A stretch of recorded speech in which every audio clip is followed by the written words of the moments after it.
Bonjour à tous, je vous retrouve aujourd'hui pour un tuto carterie avec la nouvelle collection de Grémini Création. Je voulais une carte très printanière, très nature aussi. Voilà, je voulais vraiment travailler avec du vert en majorité. Et je viens d'abord travailler mon fond avec un tampon d'une des planches de la nouvelle collection. Ça ressemble à des petites fleurs de pissenlit qui s'envolent. Je viens prendre le plus petit tampon et je le tamponne à différents endroits de ma carte pour pouvoir l'embosser à chaud par la suite. Donc de temps en temps, ce qu'il faut faire, c'est de mettre bien la base de carte en fait à la lumière pour bien visualiser où est-ce qu'on a déjà tamponné pour pas en fait réancrer à un même endroit pour éviter que ça se chevauche et d'avoir comme ça des motifs qui soient à peu près bien répartis de manière uniforme sur le fond de page. Alors j'ai pris un papier, donc c'est le papier Veasan Creative, donc watercolor de chez Florence. Donc c'est un papier qui fait 300 grammes et pour ce genre de technique, je préfère utiliser du 300 grammes. On pourrait le faire avec du paint on, mais j'avais peur qu'en 250 grammes, le papier gondole de trop. Donc là, ce que j'ai d'abord fait, c'est que j'ai bien humidifié mon papier de manière à pouvoir travailler dans l'humide. Donc ça, c'est vraiment très important.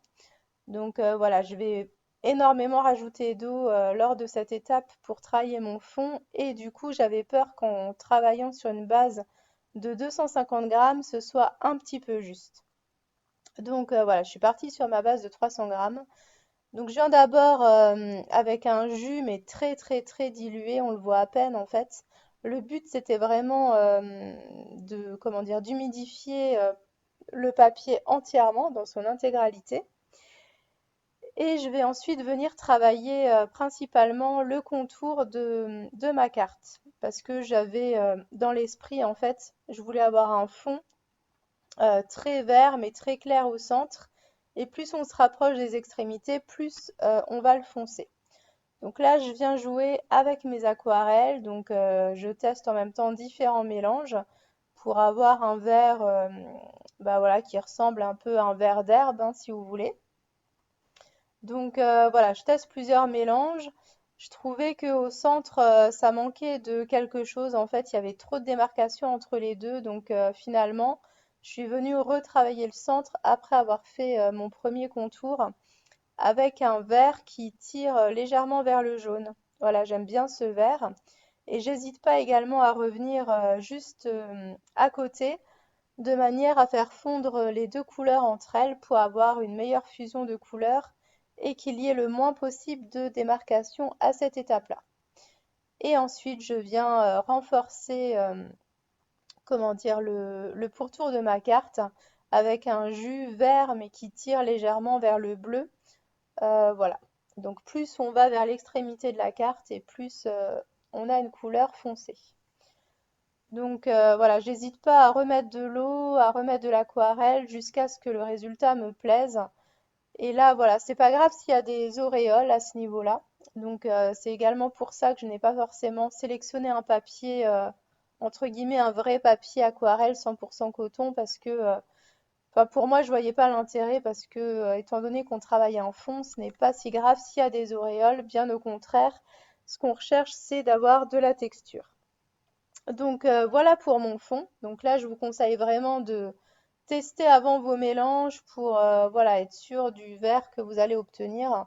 Alors vous pouvez très bien pour vos verres, donc pas forcément prendre déjà du verre que vous avez en godet, mais vous pouvez très bien jouer avec vos mélanges, c'est-à-dire prendre du jaune et du bleu.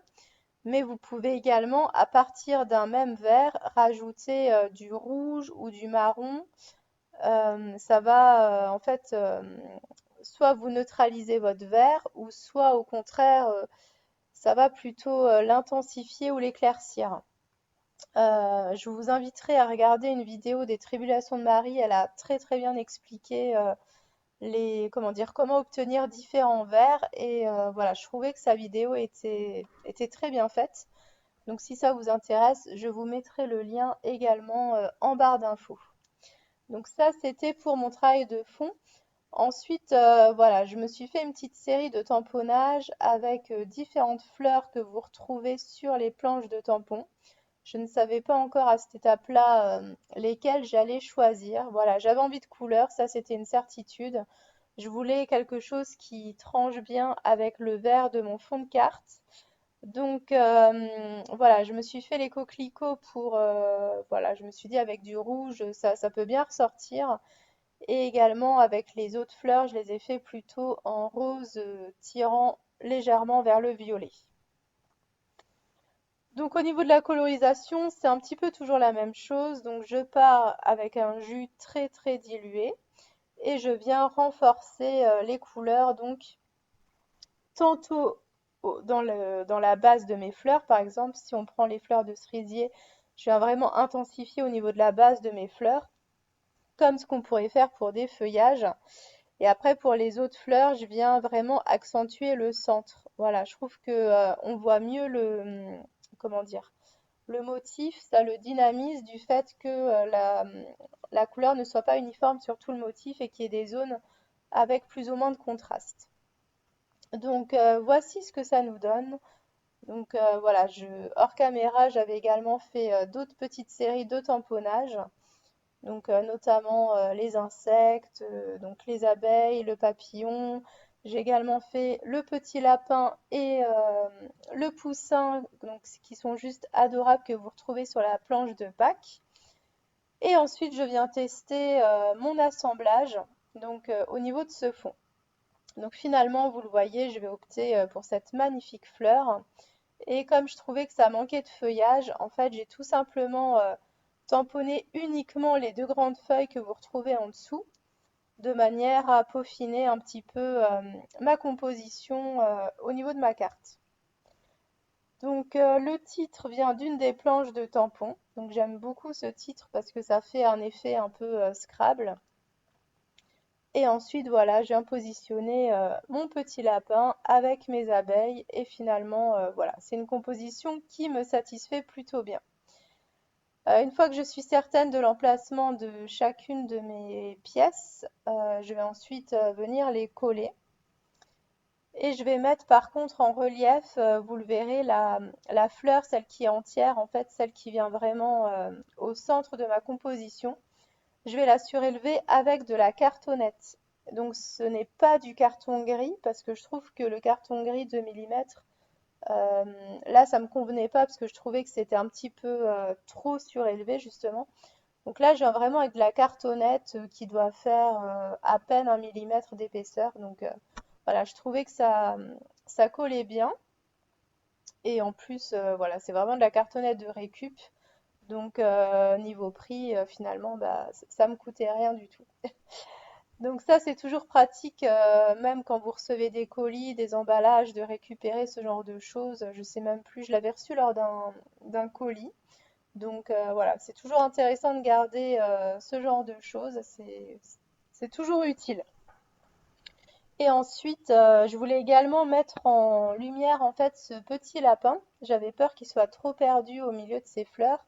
Donc là, par contre, je viens utiliser de la mousse 3D parce que je voulais quelque chose d'assez souple pour pouvoir le surélever et qu'on le voit mieux.